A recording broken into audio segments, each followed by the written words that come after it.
정권 인터뷰 시간에서는 정치 현안에 대한 입장을 좀 들어보는데요. 최재형 대선 캠프의 상황실장입니다. 김영우 전 의원이 나와 있습니다. 안녕하세요. 네, 반갑습니다.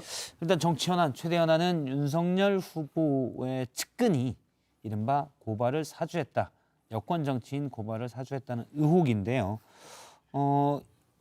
이 부분을 어떻게 풀어야 된다고 보십니까? 최재형 캠프 입장은요? 우리 캠프 입장은 이게 지금 뭐 자유당 때 얘기 같아요. 뭐 서로 그냥 공작 정치한다, 뭐 사주를 했다 그러는데 지금 이 대선이 한참 진행 중인 이때 말이죠. 경선이 진행 중이죠. 예. 여당도 그렇고 야당도 그렇고 이때 이게 갑자기 불거졌는데 서로 공작이라고 이야기하니까 제가 볼 때는 정말 그 추태고 구태입니다. 예, 한마디로 말씀드리면. 예. 그리고 좀 사안이 단순한 듯하면서도 또 복잡해요. 예. 그 고발장이라는 것도 누군가 만약에 있다면 기획을 했을 것이고 또 고발장을 또 쓴 사람이 있을 것이고 예. 뭐 기획한 사람이 썼을 수도 있고 그걸 또 당에 또 전달했다는 거 아닙니까? 또 당에 전달했는데 김웅 의원은 이것을 당 지도부든 법률지원팀이든 뭐 제보가 들어와서 전달했다는 얘기도 했었다가 예. 또 기억이 안 난다는 얘기도 했었다가 말이 몇 번 이제 보도에 따라서 예. 조금씩 바뀌는 걸로는 어떤 나와 거는 있습니다. 또 뭐 초안을 쓴 것 같기도 했다가 지금은 쓴 적이 그런 기억이 또 없다 뭐 이런 얘기도 있어요. 그리고 이제 이게 결국은 언론사에 또 제보를 한 거 아닙니까 누군가. 예, 뉴스버스에. 예, 그래가지고 이제 그 제보자는 지금 오늘 뉴스 보니까 뭐 공익 신고자가 됐더군요. 예. 공익 신고자로서 전환이 돼가지고 이 권익위로부터 보호를 받고 있다. 공신고자가 기가 되면 막힙니다. 이제 그 사람이 누구고 누구인지를 확인할 수 있는 정도는 보도를 못하게 돼 있습니다. 공신고자이기 때문에. 그렇죠. 공익 신고자니까 네, 그래서 보호를 하는 게 맞죠. 신원 정보가 이제 공개되지는 법적으로 못합니다. 근데 제가 볼 때 정말 삼자 입장에서 봤을 때 어느 기관에서 이게 또 왜 공익인지 그다음에 조사 내용이 뭔지 뭐 알려진 게 지금 하나도 없어요. 그래서 저는 이거는 역시 대선을 코앞에 두고 이 전체가 이게 누구 잘못인지 모르겠습니다, 솔직히. 예. 근데 이 문제 가지고 지금 여당의 전직 대표들 이해찬 전 대표도 그렇고 추미애 전 법무장관도 그렇고 전부 지금 나서잖아요. 전쟁을 벌이고 있고 그다음에 이제 국회에서 또 뭐 국감하자 누구는 국정조사를 해야 된다, 특검을 해야 된다, 아니면 또 공수처에서 수사를 해야 된다. 이거 완전히 지금 이제 정쟁으로 치닫고 있는데 이래서 최재형 후보 같은 사람이 필요하구나. 결론은 또 그렇게 가는 겁니까? 너무 구태해요, 이거. 이 선거 때마다 이런 거 네. 나오고 무슨 이게 이제 공작이다 뭐다 그러는데 모르겠습니다. 제가 볼 때는 정말 그 구태 정치고요. 자, 만일에 이거 안 공작이든 됩니다. 공작이든 그 처음에 윤석열 후보 측은 이제 여권의 정치 공작이다. 예전에 이른바 여권에서는 검언유착이라고 했고 야권에서는 권언유착이라고 했던 아주 사건처럼 말도 너무 어려워요. 네, 사건처럼 그런 거 많이 보지 않았습니까? 라고 이제 윤석열 후보가 얘기한 바가 있습니다.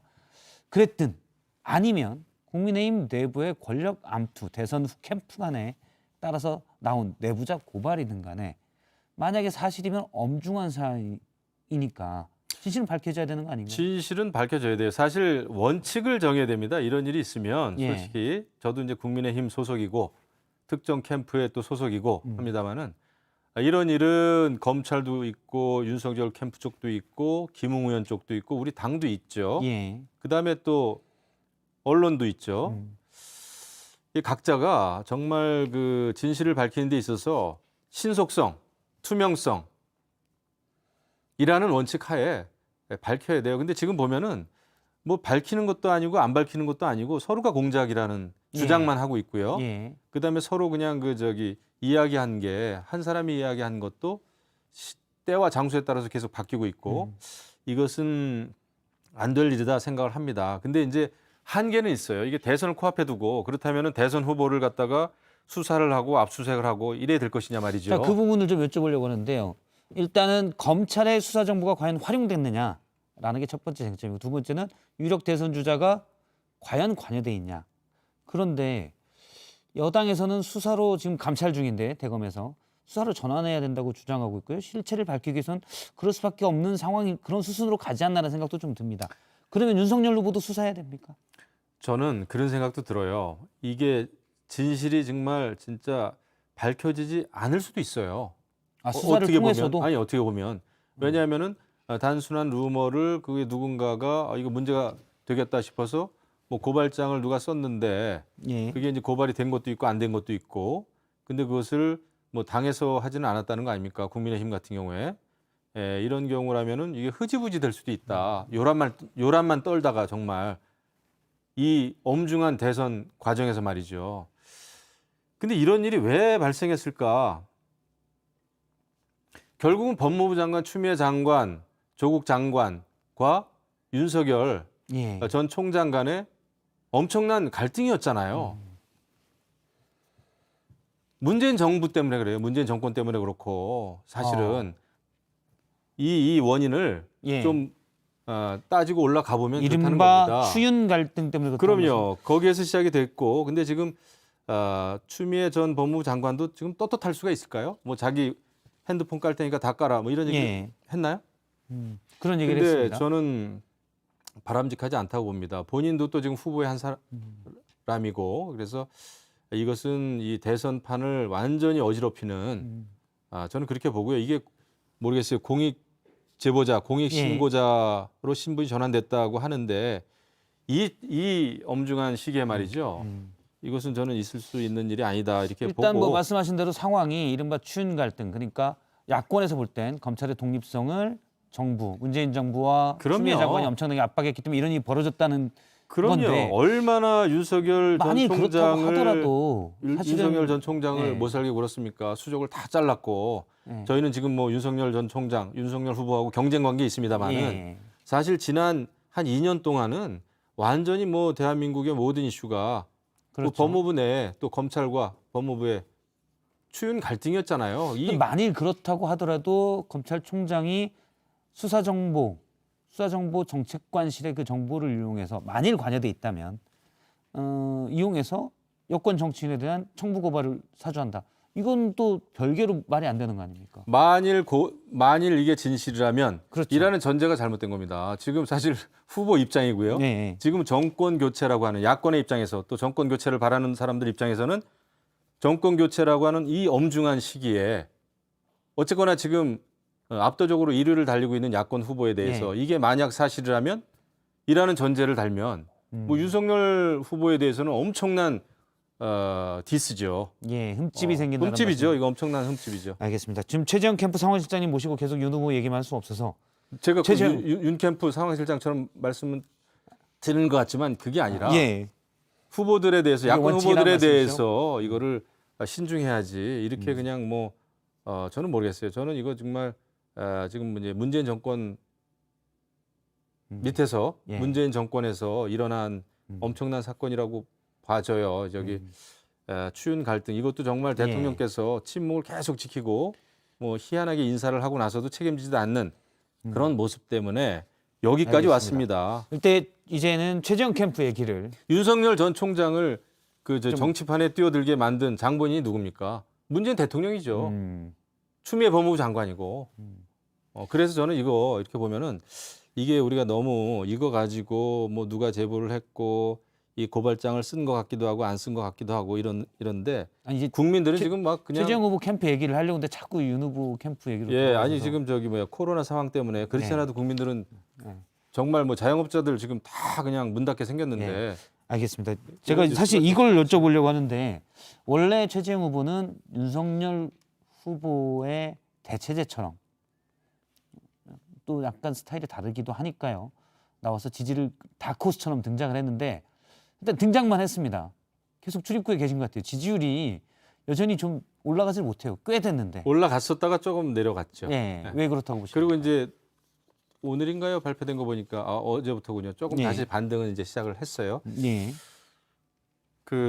이제 처음 정치를 하셨고 예, 그래서 이제 익숙치는 않죠 모든 게 계속 언론 인터뷰 해야 되고 또 모든 현안에 대해서 즉각적으로 대응을 해야 되고 이런 거에 익숙지가 않기 때문에 워낙 네. 신중한 분이에요. 음. 제가 옆에서 보니까 진짜 신중하고 논리적이고 또 인품 좋으시고 말이죠.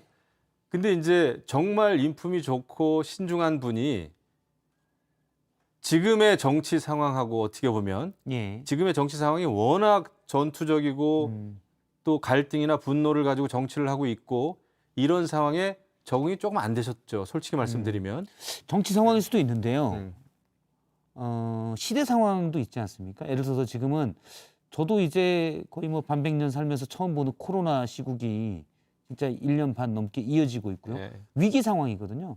일부에서는 그런 위기 상황에 맞는 캐릭터를 최재형 후보가 보여주지 못했다는 지적도 있습니다. 물론 그런 점이 있습니다. 그리고 국민들께서도 최재형 후보가 좀 더 자신감 있게 얘기했으면 좋겠다라는 그 생각을 하신 분들이 꽤 많아요. 특히 지지자들 중에서. 예. 지지자들은 지금 최재형 후보가 좀 더 세게 나왔으면 좋겠다. 좀 더 카리스마를 보여줬으면 좋겠다라는 분들이 있어요. 조금 안타깝게 생각하시는 분들이 있죠. 근데 예. 이제 제가 변명 아닌 변명을 하자면 이런 때일수록 사실 굉장히 신중한 분이 좀 필요하고 지금 그냥 그 너도 나도 다 파퓰리즘이잖아요. 예. 전부 다 그냥 돈 뿌리는 선거 하겠다 그러고 뭐 저기 뭐야 주택 문제도 수백만 원씩 그냥 갑자기 지어주겠다 이런 식으로 대한민국을 지옥에서 갑자기 천국을 만들 수 있을 것처럼 과잉 예. 약속하는 후보들이 굉장히 많단 말이죠.